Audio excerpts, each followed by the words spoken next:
Muy buenas noches, pues bienvenidos a esta sesión de la Asociación de Médicos Familiares del Estado de Tlaxcala y en esta ocasión tenemos a nuestra ponente invitada, la doctora Trinidad León Zempoalteca.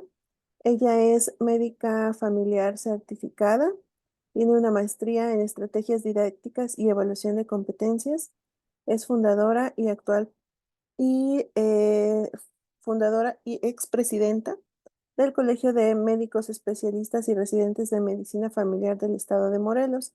Actualmente es la secretaria de su colegio. Además es profesor clínico y adjunto de la especialidad de Medicina Familiar.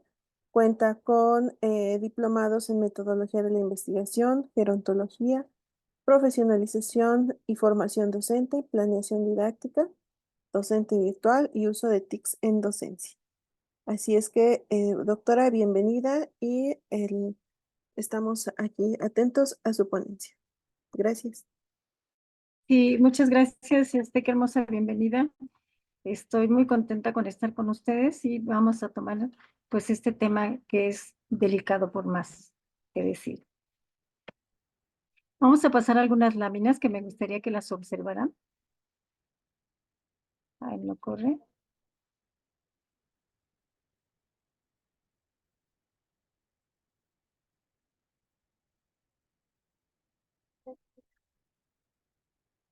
Sí, ya corre. Observen la lámina. No vamos a decir nada al respecto en este momento, pero obsérvenlo. Caso 1, caso 2 y caso 3. Caso 4, caso 5 y caso 6. Tal vez nos identificamos con algunas de estas láminas. Bueno, lo primero que tenemos que hacer es tener las consideraciones generales para poder comprender lo que significa y lo que es la violencia y ubicarla como tal. Primero, las definiciones. El hecho de que hablemos de una institución no hablamos exclusivamente del Seguro Social, sino más bien hablamos de una institución como un organismo especializado, imparcial o colegiado, inclusive también, donde hay cierta personalidad jurídica y patrimonial. Es decir, este debe estar dado de alta para ser de manera normal, pero además también debe garantizar el ejercicio del derecho, donde también debe existir valores, normas y éticas que permiten tener dentro de su interior protección de todos los que se encuentran dentro de las instituciones. Háblese Seguro Social, háblese del ISSSTE, háblese de Salubridad o háblese inclusive de todas aquellas instituciones privadas o gubernamentales.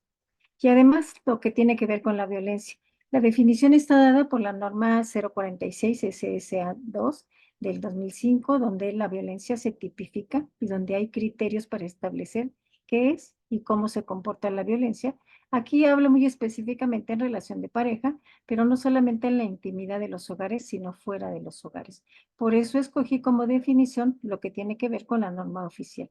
Y además la OMS que se ha involucrado mucho en estos asuntos y aquí tiene una página, la World Health Ranking, que habla específicamente de las estadísticas generales a nivel mundial. Vamos a identificar la violencia. ¿Quiénes son los susceptibles de padecer la violencia? ¿Por qué es una preocupación de salud pública? Pero además, ¿qué tipos tiene o cómo se manifiesta? ¿Qué modalidades existen para poder decir qué es violencia? Y además, una de las cosas importantes, puede haber violencia, pero ¿deja marcas permanentes o son superficiales y pasan por alto? Bueno, aquí vemos precisamente esta página donde habla de los perfiles de salud de todos los países. Y específicamente esta página es muy reciente, sin embargo, la violencia se empezó a estudiar por allá de los años de 1949, después de la Segunda Guerra Mundial, ya que se ubicó la violencia, pero masiva, la violencia entre países, la violencia inclusive, no terminó solamente cuando terminó la Guerra Mundial, sino todavía existió más allá, porque veían a alguien que no era de su país o veían a alguien que podían percibirse que es judío o alemán y lo agarraban, lo mataban, lo lesionaban y demás. Entonces la violencia no se terminó. Y había que estudiar qué significaba la violencia, no solamente a nivel global, sino también a nivel particular. Y aquí vemos cómo Canadá, uno de los estudiosos que dice que no existe la violencia para ellos, cómo efectivamente Canadá sí tiene violencia, y aquí lo podemos ver en este rubro del lado derecho, no sé si vean el puntero. Aquí tiene todo un rubro de listados de todos los países y además aquí habla, ¿no? de lo que tiene que ver con el comportamiento de cada una de las patologías. Y aquí señalamos violencia y forma parte del número 38 de acuerdo al renglón que tiene que ver con Canadá. Y se dice que Canadá es uno de los países que tiene menos violencia. Dice que hay alrededor de 605 muertes por año, que representa el 0.25% de todas las muertes que estos detectan.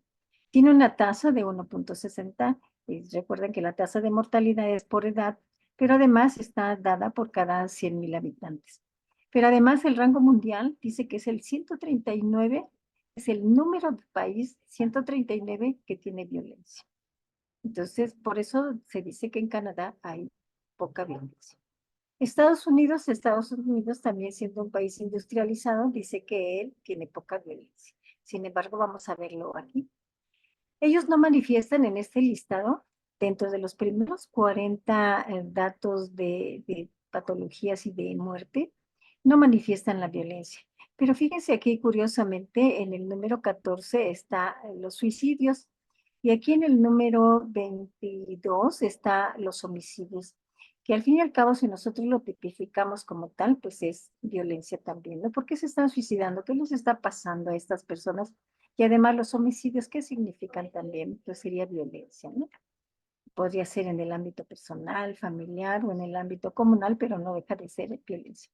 Y entonces el suicidio forma parte del número 14 y los homicidios en el número 22, por eso Estados Unidos dice que no hay violencia. Sin embargo, los suicidios están aquí marcados en todos sus estados del norte y los homicidios en todos los estados del norte. Si los juntamos, entonces prácticamente es todo Estados Unidos. Y no lo podemos pasar por alto como que no existe la violencia. En México lo ponemos lamentablemente para México, siempre va en este sentido en los primeros lugares, y en este último gobierno ha superado los ámbitos. Estaba por allá por el lugar número 11 y ahorita está ocupando el lugar número 5 de violencia. Es muy alarmante porque entonces eso quiere decir que aumentó la violencia por tal, de tal manera que representa 32,450 muertes por año, aumentó a 5.26% y tiene una tasa del 25.30%. Y el rango que ocupa es el número 16 de acuerdo a todos los países. Entonces, realmente es alarmante en México. Aquí hablamos de la violencia en general y de las muertes en general. Pero también a quién va dirigida la violencia. ¿Quiénes son los que se sienten más violentados? Bueno, a cualquier persona que es susceptible de sufrir agresiones. En algún punto de la vida siempre estamos en susceptibilidad o en vulnerabilidad. En este caso, muy específicamente las estadísticas apuntan a las mujeres, a los niños y a las niñas como sujetos vulnerables y susceptibles de tener violencia porque siempre hay alguien que está representando a estos niños o que son abusados, que son golpeados o que son tratados de manera no adecuada para la edad que ellos tienen, ¿no? Y por eso se dice que son susceptibles y vulnerables de vivir violencia. Violencia de todos tipos, pero muy especialmente violencia física, psicológica y sexual. Aquí en México empezó con los estudios por allá de 1996 con la 49 Asamblea Mundial de Salud, donde se reconocía que la violencia era un problema de salud pública. Los impactos que esto tienen por año realmente son lamentables todavía porque van en aumento y no han disminuido. Y esta encuesta nacional sobre la violencia contra las mujeres en particular dio mucha luz en México para saber qué es la violencia, cómo la tipificó, los criterios que se establecieron precisamente para ubicarla. Esta encuesta la hizo por allá Rosario Valdés y muchos colaboradores que tienen que ver con salubridad, pero también que tiene que ver con el Instituto Nacional de Salud Pública de aquí de Morelos. Y se hizo a nivel nacional a través de todas sus clínicas, donde se hicieron las encuestas muy especialmente dirigidas a las mujeres, pensando que la violencia exclusivamente estaba en las mujeres o en relación de pareja. El modelo ecológico ellos lo pusieron para comprensión de la violencia, donde se dice que hay ciertos factores de riesgos individuales para que esto se dé. ¿Cómo se ha creado este sistema de género? ¿Cómo se hace el socioconstructo de género para que se dé la violencia? ¿Y cómo enseñamos esto desde que son pequeños? pero también cómo aplicamos las relaciones y la dinámica de las relaciones familiares, de pareja sobre todo. ¿Cómo lo hacemos en el ámbito comunal? ¿Cómo lo hacemos en el ámbito social? Y cómo esto en la macrocultura, cómo representa la violencia educada también por ciertos medios. Aquí lo hablamos así como muy someramente porque no vamos a ver lo que tiene que ver con violencia en relación de pareja, pero sí la tenemos que mencionar porque es algo muy, muy importante. Otro de las estudios que se hicieron, empezó el primer estudio por allá también en el 2003, se hizo otro en el 2006, 2009, 2011, 2016 y el último se hizo en el 2021. Este sistema de información se hizo a través del INEGI, se hizo ya con inclusive con presupuesto de gobierno, estuvo aquí seguridad pública, la impartición de justicias y demás, precisamente para documentarlo, no tanto como en el ENVI, se hizo nada más en el 2003 y 2006. Aquí se han hecho 5 estudios diferentes y se han hecho a través del INEGI, por eso ha quedado allí la marca. Esta información reporta las experiencias de violencia física, económica, sexual, porque ya existía el otro estudio también. Pero aquí se abarcó los menores de 15 años a 19 años como adolescentes para también sondearlos para ver en los ámbitos familiares, escolares, laborales, inclusive también en el trato obstétrico que estos tienen y muy especialmente en la relación de pareja. El ENDIREC del 2021 reporta que el 30.9% de las mujeres de 15 a 49 años manifestaron tener por lo menos alguna vez violencia obstétrica en relación, claro, de parto y puerperio y estando embarazadas. Durante esta atención obstétrica dice que los gritos, los regaños, los insultos, la autorización de cesárea sin un consentimiento informado, la presión para obligar a las personas a tener un dispositivo o operarse porque así lo decidió el médico o la enfermera, la negación de la anestesia, el hecho de que se informara al familiar varón, al papá, inclusive a alguien que la acompañara y no a la paciente misma, se reportó como hechos de violencia obstétrica. ¿Cuáles son los tipos de violencia que existen? Bueno, se dice que la psicológica, la física y la sexual, ¿no? Muy especialmente. La de omisión se ha dicho que puede ser posible en los menores de edad y en los adultos mayores. Todo aquello que se pueda hacer y que se deba hacer, pero no se hace, y que cause daño, sea patrimonial o económico, inclusive físico, al adolescente, al niño que puede y tendría que ser mantenido, pero no se hace, se reporta como violencia. Y esto se hace también en el adulto mayor. Y la violencia patrimonial se dice que es toda aquella destrucción que se hace de bienes para que la mujer no se vaya de la casa, para que no salga, para que no visite, para que no vaya a fiestas, etcétera. O se hace la restricción para ir de a gastos si se da, por ejemplo, ¿no? Como dice la canción, 50 pesos y necesitas regresarme el cambio. Y la económica, sin duda, pues tiene que ver con este control, el control absoluto desde el punto de vista económico. Y ha surgido una nueva, en lugar de disminuir la violencia, ha surgido una nueva tipo de violencia que es la violencia digital. En otros momentos vamos a hablar de todas estas en particular, porque vamos a ver cuáles son las que nos atañen el día de hoy.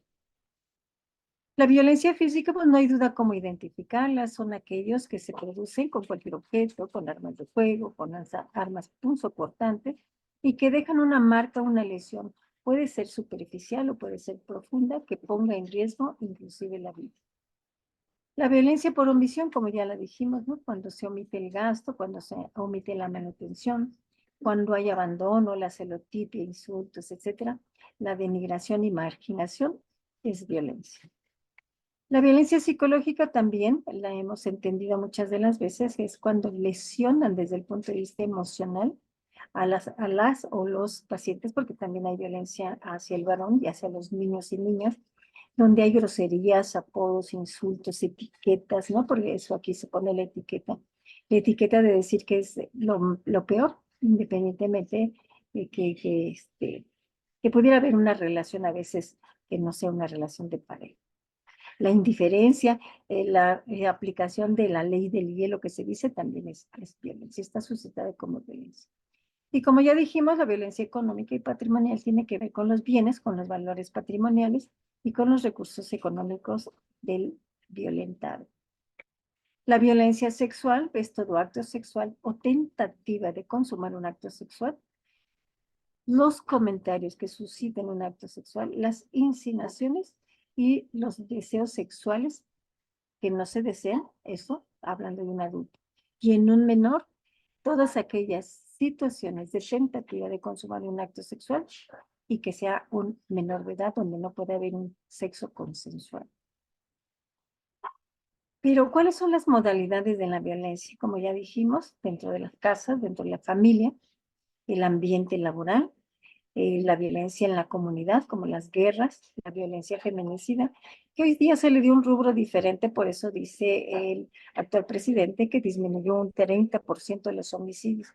¿Por qué lo puso uno como homicidio y otro como tentativa de, ¿no? O presunción de. Y la presunción de, pues entonces hizo un rubro diferente y bajó un 30%, pero no en sí el hecho de violencia hacia las mujeres. Y por supuesto la violencia que vamos a ver el día de hoy, que es la violencia institucional. ¿Cómo se enmarca la violencia institucional? Bueno, de varios tipos, como violencia laboral, como la violencia docente, entre superiores, entre pares, inclusive también. Y por supuesto, estamos involucrados como servidores públicos en la violencia institucional durante este trayecto, en toda consulta, pero muy especialmente durante el embarazo. El acoso laboral, llamado también mobbing, en este momento, se ve a través de la norma oficial número 035, STPS, que está dada precisamente donde es llevada todas estas prácticas que ponen en riesgo para que pudiera haber violencia, hostilidad, inclusive hasta acoso sexual.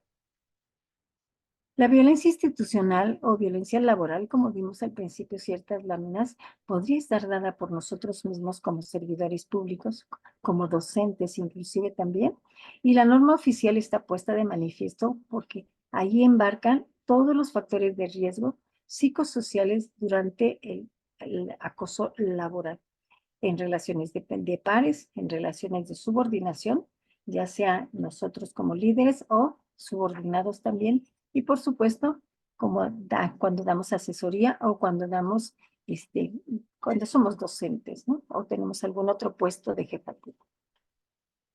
Por eso dice que la violencia institucional es cualquier acto u omisión de las y los servidores públicos de cualquier orden. Puede ser de gobierno o puede ser de salud. No importa, pero que tengan contacto siempre con el público. En el hecho de estar dado institucionalmente en todos los ámbitos de salud, podría estar dada por la asistente médica, por trabajo social, por medicina preventiva, por toda clase de enfermeras y, por supuesto, del médico también, ¿no? Todos estos impiden que se goce del derecho de los derechos humanos que tienen todos los pacientes. Y todas las políticas que hay, políticas públicas destinadas a prevenir, atender y sancionar la violencia, que no se pueda o se impida disfrutar a todos los pacientes de esta situación, se dice que es violencia.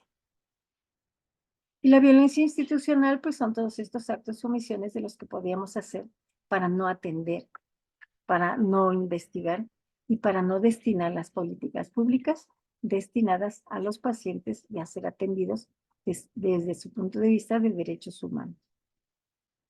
El personal de salud, las mujeres embarazadas buscan al personal de enfermería, al personal médico, de trabajo social, etcétera, precisamente porque durante el embarazo ellas necesitan saber qué pasa con su bebé, necesitan saber cuál es la secuencia.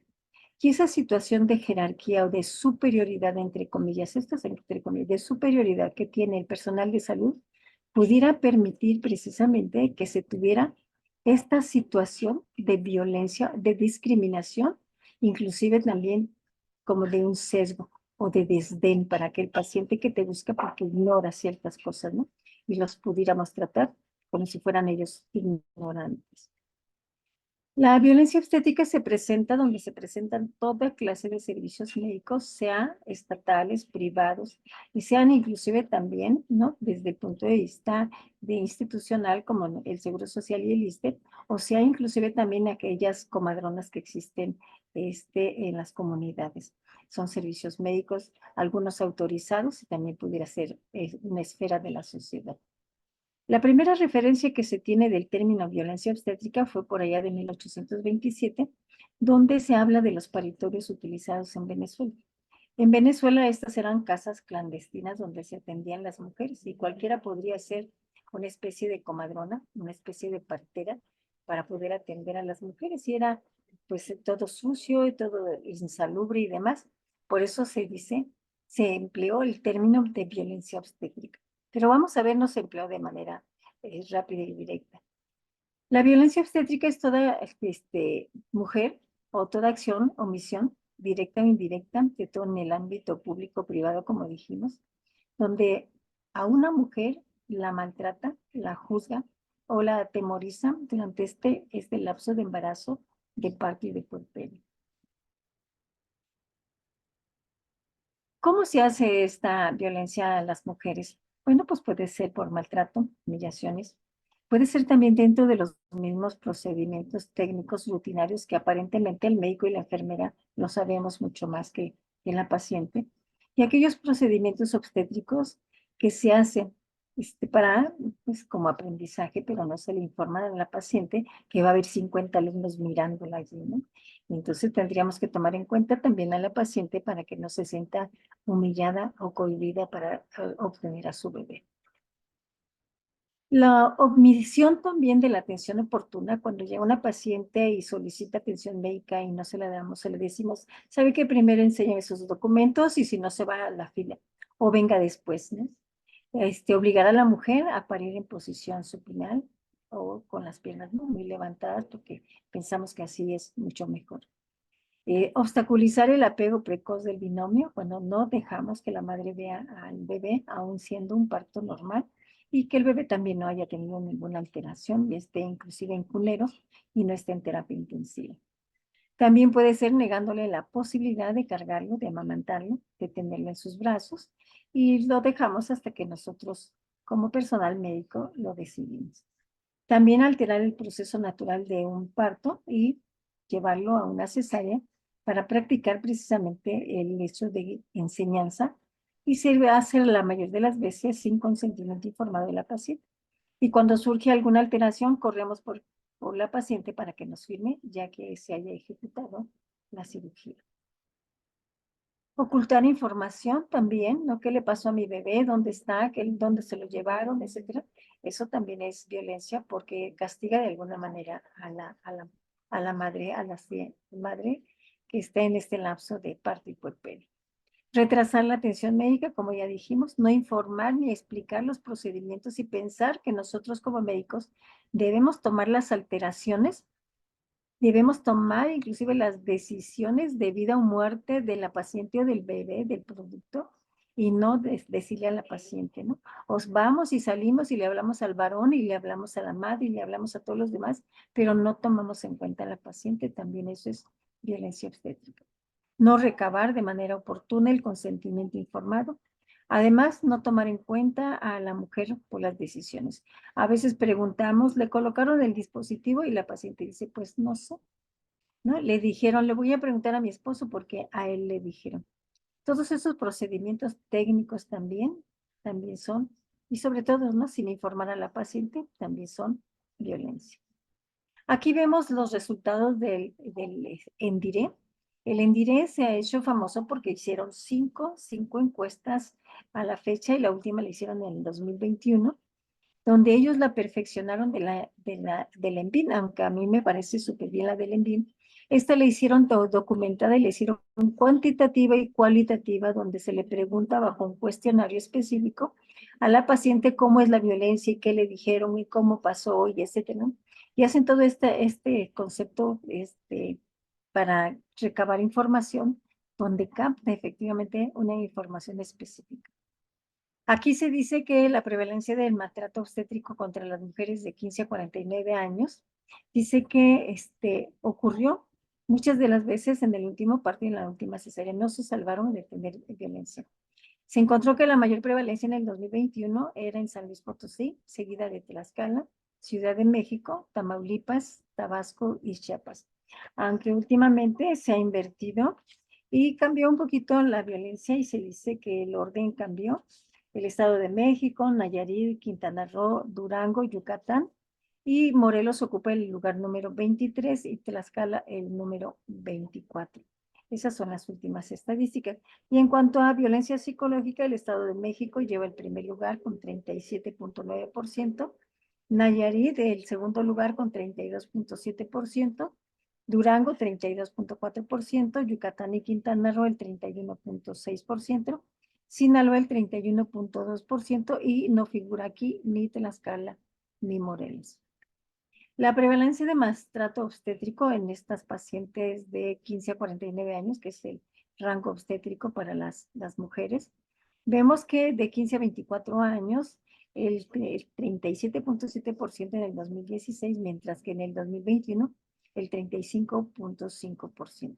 Pareciera que bajó la prevalencia. Sin embargo, se dice que en el 2021 estábamos en pandemia y probablemente no todas las mujeres acudían a salubridad, al ISSSTE o alguna institución. Y otra, que como se hicieron en los hogares, no todo el mundo permitía que el INEGI pasara a hacer las encuestas. Por eso pudiera ser que bajó la prevalencia y no precisamente porque esté mejor. De 25 a 34 años, en el 2016, 32.9, mientras que en el 2021, 31.4%. En las mujeres mayores de 35 a 49 años, por una o por otra razón, también fueron violentadas y en el 2016 representó el 27.7%, mientras que en el 2021 el 25%. Sí, dígame. Sí, ¿me habló alguien? No, doctora, continúe, por ¿No? favor. Ah, Sí. sí, continuó.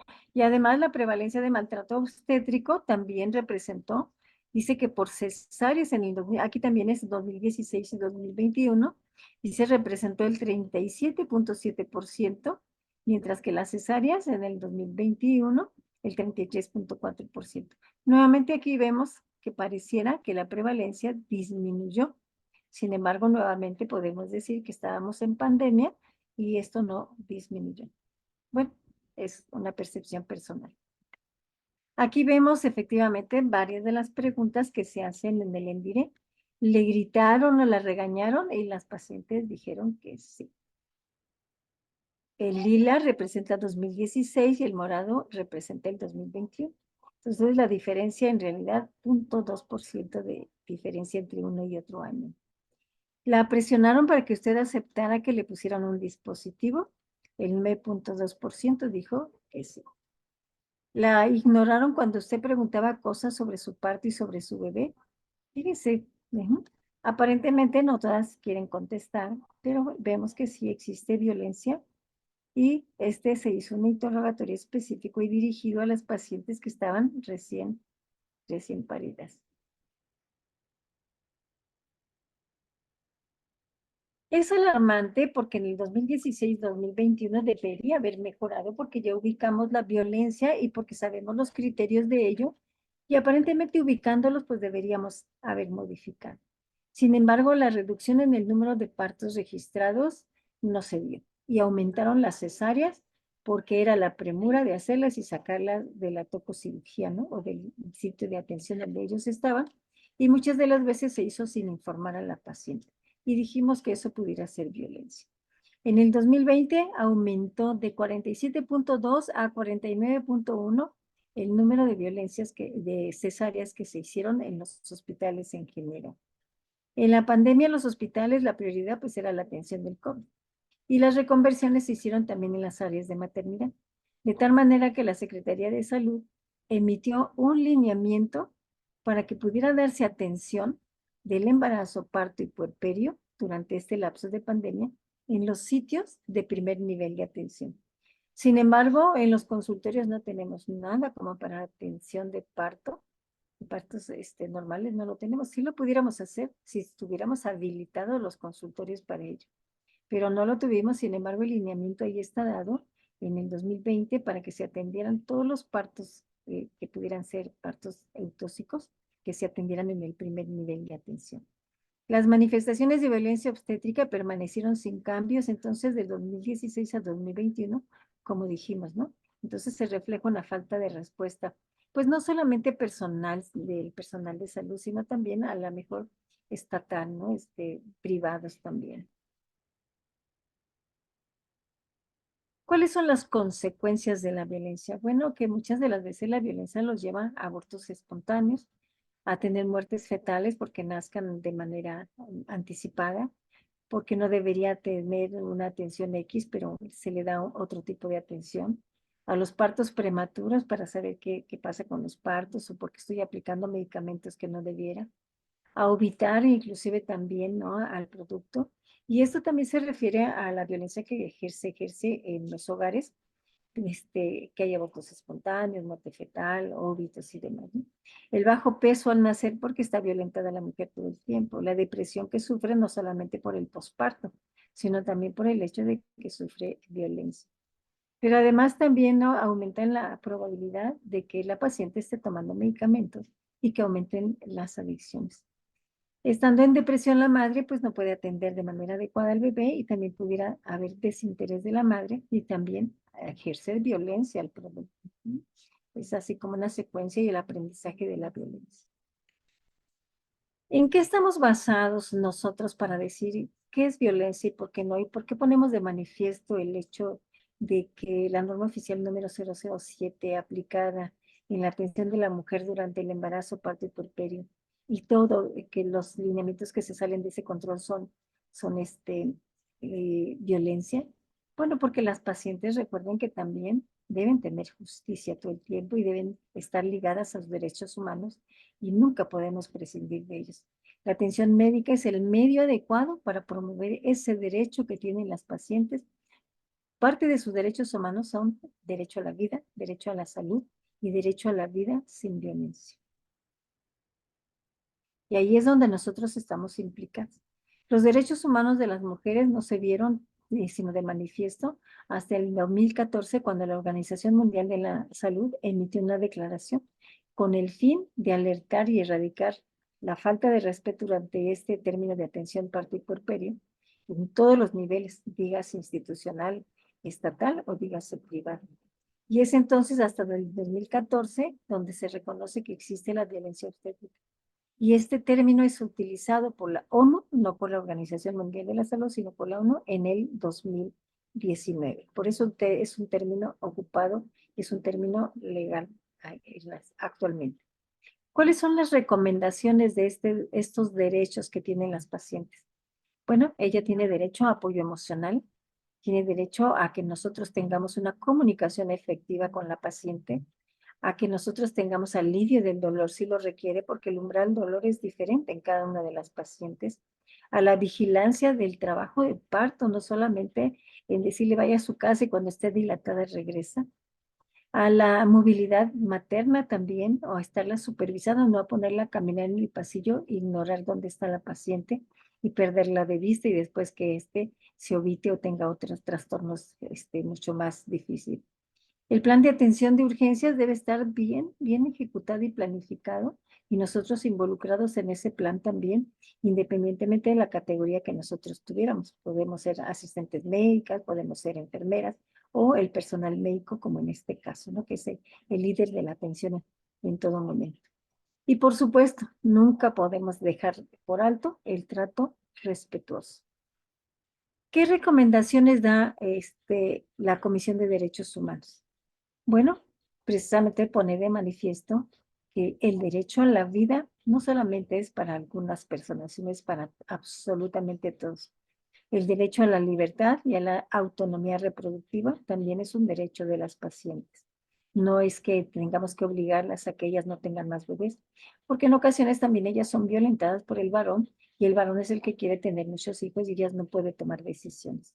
Y cuando nosotros hagamos un derecho de información libre, debe ser con un consentimiento informado, no después ni decirle al esposo, al acompañante y demás y pasar por alto a la paciente.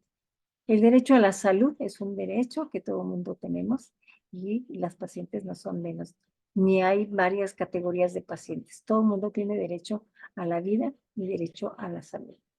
Derecho también a la integridad personal, al respeto que debemos tener con ellos, a la igualdad y a la no discriminación, independientemente que ellas pues no sean nativas de la ciudad, ¿no? Como muchos dicen, no, pues es que como es indígena, pudiera ser un paciente de segunda. ¿Cuál es este protocolo de buen trato? Como ya dijimos, estamos respetando los derechos de los pacientes y las pacientes, muy especialmente en este lapso de vulnerabilidad de la mujer, pues saludarlo, hablarle por su nombre, escuchar cuál es su problemática, ser atento o atenta, responder debidamente y no con evasivas, mostrar empatía en todo momento, porque este momento es difícil para cada una de las pacientes. El varón no va a comprender este momento, pero sí puede mostrar empatía para poderse sentir comprometido, comprometido consigo mismo como varón, comprometido con su propia familia, pero también comprometido con lo que hace desde el punto de vista profesional. El respeto y la responsabilidad durante la exploración física no es que yo la jalonee, la descubra o le rompa la ropa, sino nosotros debemos solicitar a la paciente que se descubra para poder revisarla, sobre todo desde el punto de vista ginecológico. Definitivo, no a la violencia institucional desde el punto de vista de pares, desde el punto de vista docente, desde el punto de vista de normas y riesgos que tienen que ver con las labores que nosotros hacemos y, por supuesto, desde el punto de vista obstétrico. Estamos basados en las estadísticas que dio la OMS, estamos basados también en el ENVIM como reconocimiento de la violencia en la vida privada.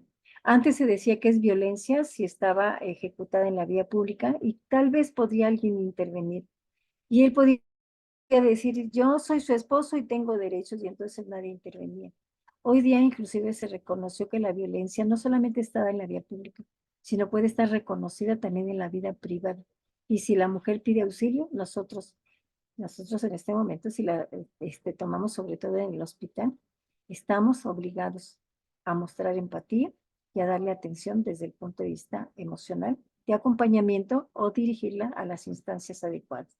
El ENDIRE, pues es una declaración de información de interés nacional en este momento porque ha hecho cinco encuestas nacionales a través del INEGI y la última se hizo en el 2021 y la primera reconocida se hizo en el 2015. Por supuesto, el derecho a la vida es el artículo 3º constitucional, que es un derecho fundamental consagrado en documentos nacionales e internacionales. Esperemos que no que esté cambiando lo que tiene que ver con la Constitución en este sentido. El derecho a la salud, por supuesto que tenemos el derecho a la salud con perspectiva de derechos humanos, no solamente que me traten como de segunda o de tercera, sino que me traten como verdaderamente un ser humano en todo momento, independientemente que yo sea indígena, que venga sin chanclas, con chanclas, y que venga en cualquier momento de la vida, y sobre todo en momentos muy específicos de vulnerabilidad, como es el momento en que los niños están enfermos, en que el adulto mayor está enfermo, o en que la mujer está en este trayecto obstétrico. El derecho a una vida sin violencia, por supuesto, el derecho que tengo como mujer a no ser lesionada, a no pasar por alto, porque yo, por mi género, que se dice que es un género menor al género varonil, soy de segunda o que tengo menos oportunidades. Aquí el derecho a la vida, a vivir sin violencia, lo tenemos absolutamente todos. El derecho a la igualdad, a la no discriminación, como dijimos anteriormente, y por supuesto el derecho a la integridad personal en todo momento, en todos aspectos, físico, emocional. Y ahora que se le ha dado mucho ámbito desde el punto de vista emocional, por supuesto que hay que tenerle mucho más hincapié. La norma oficial que sostiene, la norma oficial número 007 de salubridad en 2016, el derecho a la atención obstétrica, por supuesto, el derecho a la atención en todos los sentidos, desde el punto de vista de embarazo, parto y puerperio y todo lo que requiera la mujer desde este punto de vista. Inclusive aquellas adolescentes que aún viniendo solas, aún siendo violadas y todo eso, tengan derecho a una atención de calidad. La norma oficial 046, que parte de la norma oficial 046, pero me parece que es del 1999, donde se modificó, que no solamente en la vida privada, sino también en la vida pública, donde hace identificación, define los tipos de violencia también que existen y la tipificación para identificar la violencia en todo momento. La norma oficial 033, aquí le falta un 3, STPS del 2018, donde habla precisamente del móvil, que es la violencia o acoso laboral, como factores de riesgo psicosociales en el ámbito laboral para que este no se dé de forma adecuada. Los derechos a la libertad, a la autonomía reproductiva. ¿Cuántos hijos quiero tener? ¿Por qué quiero tener? ¿Por qué no quiero tener? Muchos quieren inclusive la OTD desde antes de tener hijos. Ellos tienen derecho a la libertad y ellos tienen derecho a la autonomía. El derecho a la información y al consentimiento informado. Nosotros tenemos la obligación de informar absolutamente todos los procedimientos que tengamos que hacer durante la atención médica para que la paciente ya bajo esta normativa nos pueda afirmar. Y no que primero yo tome alternativas como médico o como enfermera, decisiones que tengan que ver con la paciente, decisiones que en lugar de dárselas a la paciente se las doy a los familiares o al esposo o al cualquier acompañante que ella tenga, menos a la mujer. Y ya al día siguiente voy corriendo para que me firme la paciente el consentimiento informado de que le practicamos una cesárea, de que le hicimos epicio, de que le hicimos la OTB o algún otro procedimiento. Y bueno, hasta aquí lo que tiene que ver con violencia institucional. En otra ocasión podemos ver lo que tiene que ver con la norma oficial número 033 SPPS, que también es violencia institucional. No sé si tengan preguntas.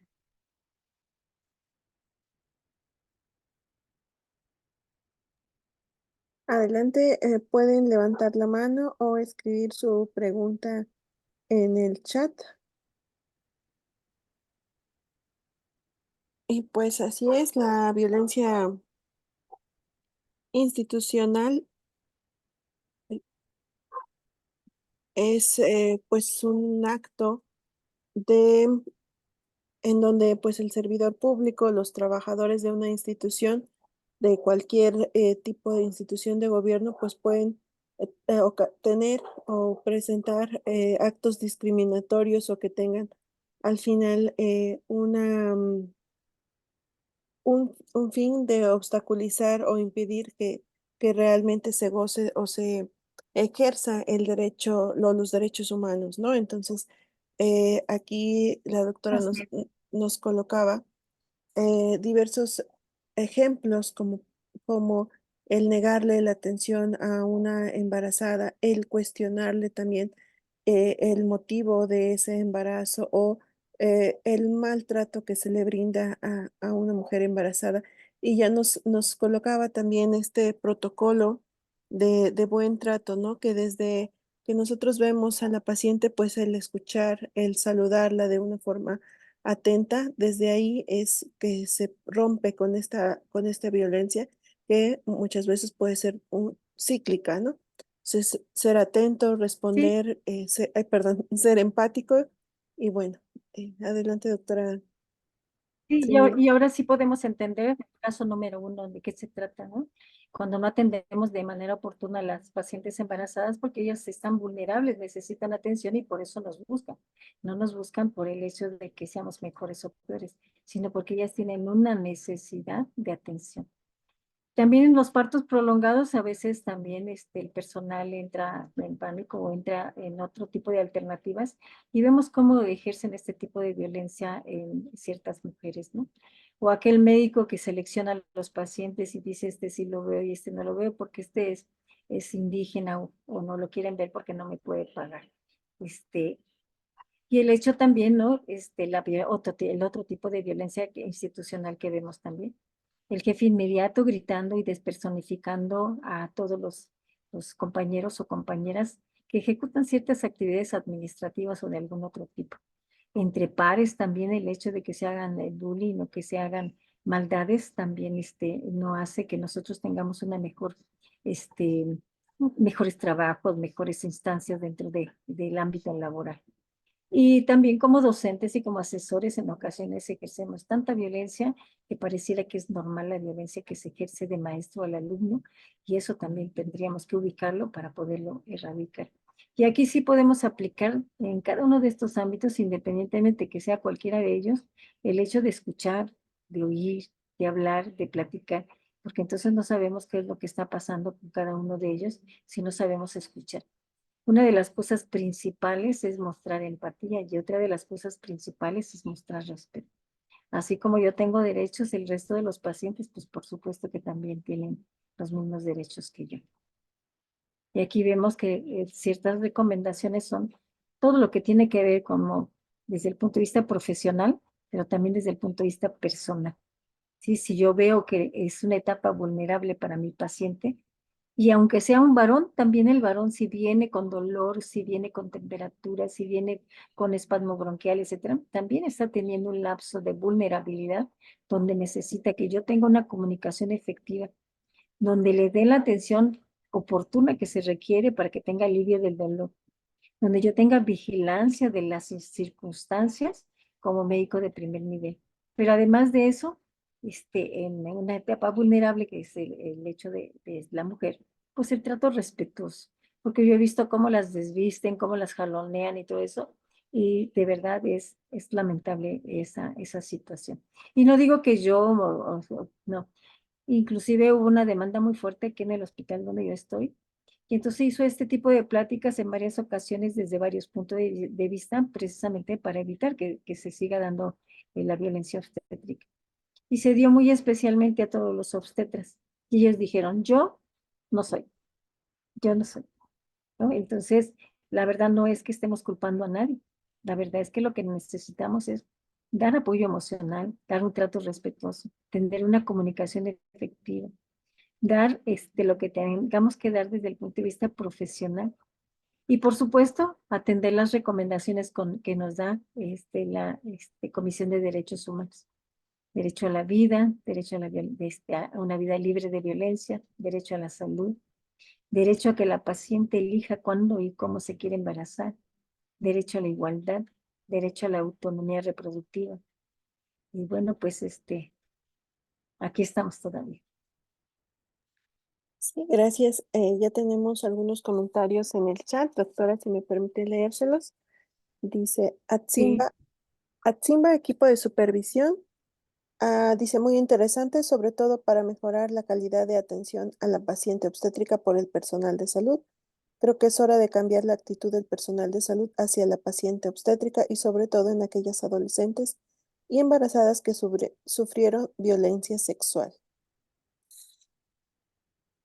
sí, en ocasiones estamos limitados en esta instancia, sobre todo con violencias sexuales, porque el hospital tendría que tener un ministerio público para que nosotros pudiéramos abordarlas desde el punto de vista jurídico, porque recuerden que aquí está ubicada desde el punto de vista social, cultural, no sé, hasta económico, la violencia, pero no hay una jurisprudencia como para decir, ¿sabes qué? Tienes tantos años de cárcel o ameritas cárcel, detención, etcétera, por el hecho de que ejerciste tal o cual violencia.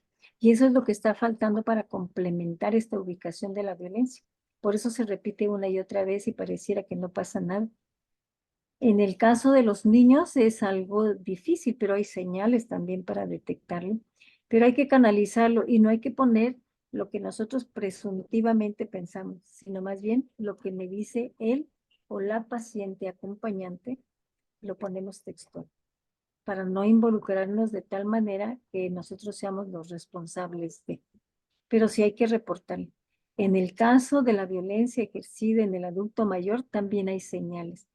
En ocasiones vienen y están despersonificados. No es correcto decir que un adulto mayor se convierte en un niño. Cuando decimos eso, la mayor de las veces los hijos ejercen violencia porque les gritan, los empujan, los lesionan, los desvisten, los jalonean. El adulto mayor no es un niño. El adulto mayor es un adulto mayor con un estado de vulnerabilidad desde el punto de vista de edad, desde el punto de vista de discapacidad o desde el punto de vista de sarcopenia, de patologías y demás, ¿no? Y visto así, deberíamos ejercer respeto también para con él. Sí, así es. Y nos menciona aquí la doctora Lilian Ivette Avilamino. Dice actualmente, como lo menciona, hay casos de adultos mayores que no les proporcionan atención médica porque no van acompañados de un familiar. Entonces, pues, Sí, aquí nosotros tenemos que ser muy empáticos en ese sentido, porque hay adulto mayor que viene solo, no porque quiera, sino porque no tiene familia, o no porque quieran, sino porque los hijos están haciendo sus propios asuntos y dejan abandonados a los papás, a los abuelos, etcétera. Entonces tenemos que distinguir si el paciente de la tercera edad está consciente, puede caminar, hasta cierto punto es independiente, sí lo podemos abordar y darle su consulta. Si el paciente tiene deterioro cognitivo es otra cosa diferente. Habríamos que reportarlo a trabajo social para que trabajo social se comunique con su casa y el paciente no se me vaya a perder inclusive a la salida. No va a estar consciente de lo que yo hago, le digo. Pero si el paciente viene en buenas condiciones, hay adultos mayores que tienen 80, 90 años que caminan solos, traen un bastoncito, pero traen sus lentitos y vienen de forma adecuada, sí, sí es posible atenderlos. Igual los adolescentes. Ellos ahorita han surgido 10 derechos específicos de los adolescentes que si ellos nos solicitan planificación familiar, nosotros podemos otorgarlo. Si tenemos alguna duda, podemos invitar a la asistente médica, una enfermera o trabajo social que esté con nosotros para la atención del adolescente, pero sí debemos atenderlo y no negarle la consulta. Sí, así es. Muchísimas gracias. Y es parte de lo que ya también se responde a la doctora Rosalba Hernández bajo el contexto contrario. Dice, cuando un paciente rompe el respeto al servidor de salud, ¿qué es lo que procedería? Es muy frecuente actualmente las faltas de respeto al personal. Sí, aquí nosotros deberíamos reportarlo. Hay unas señoritas, por ejemplo, en el instituto hay unas señoritas que traen una pañaletita aquí azul. Y allí lo debemos reportar y lo debemos reportar inclusive también a nuestro sindicato. Este, no sé, ahora no tienes ese tipo de dificultad últimamente, pero si se hiciera, el sindicato tiene obligación de suspender los 6 meses. Así se hacía anteriormente y entonces el paciente como que se recataba. Hoy en día muchos de los pacientes están alterados precisamente por las circunstancias vividas. Ajá, la estado en el Seguro Social. Este, durante la pandemia se modificó muchas actitudes de los pacientes y entonces exigen envíos, exigen laboratorios, exigen lo que no se hizo durante la pandemia. Pero definitivamente nosotros no estamos implicados administrativamente a ese tipo de atención. Y lo que sí tenemos que hacer es explicarle al paciente qué es lo que pasa y turnarlo desde el punto de vista administrativo, ¿no? Porque hay cosas que salen de nuestro control desde el punto de vista médico. Sí, así Dice es. aquí Eric Pérez que, a ver, no lo leo completo. En hospitales del área de Toco se ve mucho la violencia, hasta en el área de expulsión. Comentarios Sí, también. fíjese que es lamentable. Y cuando dimos la plática con el personal de tococirugía, era lo que decía una de las enfermeras, de que en ocasiones se les dice hasta con groserías, ¿no? Y así lo hiciste, así gritabas cuando lo estabas haciendo, tú dedícate a hacer lo que tienes que hacer, cállate, le meten una gasa en la boca, les hacen episiotomías, sin necesidad de, solo por enseñanza o cesáreas también sin enseñanza, colocación de DIU también por el hecho de que estoy enseñando a los alumnos y no tomo en cuenta en la paciente. Sí, efectivamente. Y se dice que es mayor la prevalencia de violencia en los hospitales privados, contrario a lo que piensa uno.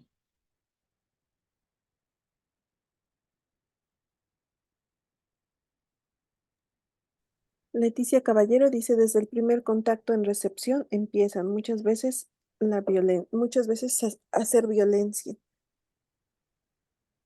Sí, aquí no es un yo acuso absolutamente a nadie porque todos estamos involucrados, todos estamos dentro de una institución y dentro de esa institución es como un engrane. Yo formo parte del lapso de los médicos, hay enfermeras, hay asistentes administrativos, hasta el policía de la entrada. Si el policía de la entrada impide a una embarazada que tiene dolor, que está arrojando líquido y demás, que ya se rompió la fuente y no la deja pasar, desde ahí está ejerciendo violencia.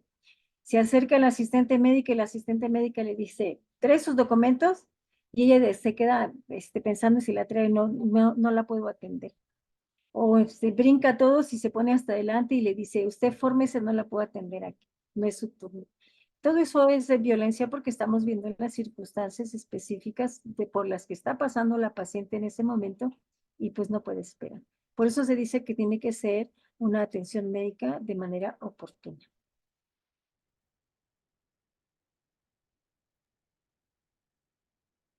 Pues muchísimas gracias por su presentación, doctora. La verdad es que nos pone a reflexionar en nuestro actuar y pues también en los que somos docentes, cómo enseñamos a nuestros alumnos esta parte del respeto a las personas, el respeto también entre nosotros como médicos familiares, como médicos o como servidores públicos, ¿no? También entre todos. Y es así que si me permite compartir para su constancia digital. Gracias, doctora.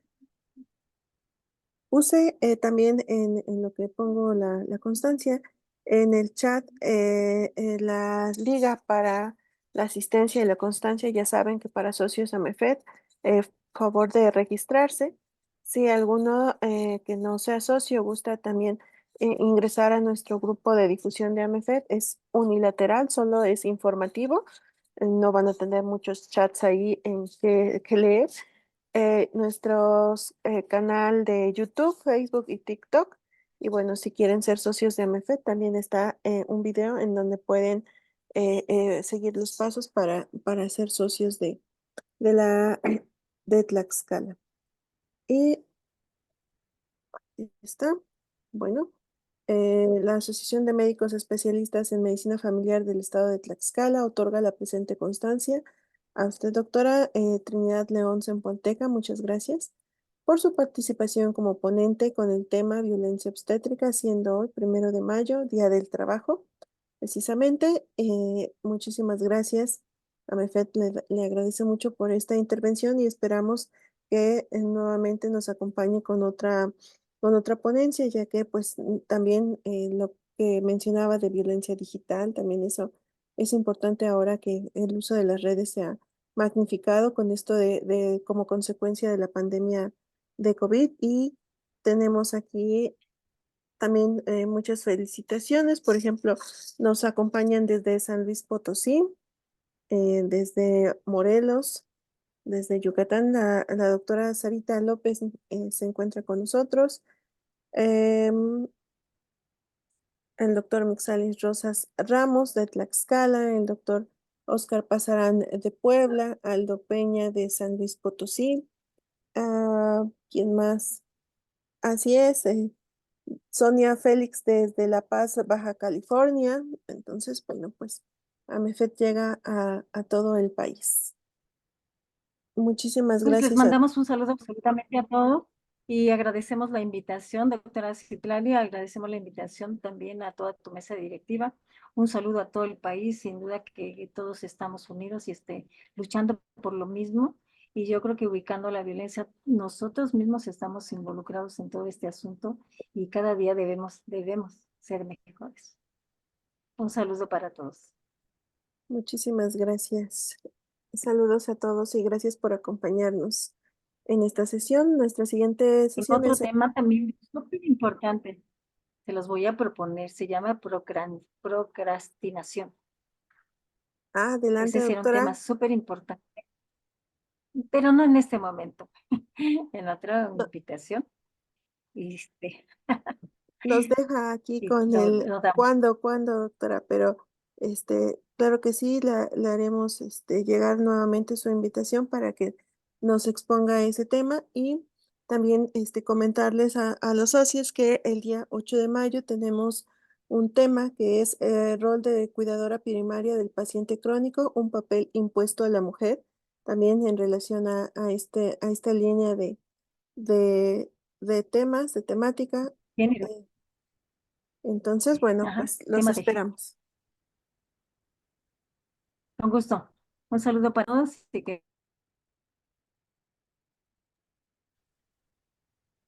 Gracias, hasta luego.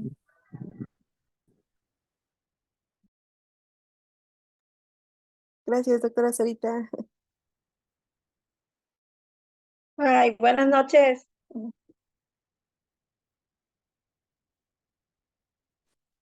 Excelente noche a todos. Igualmente.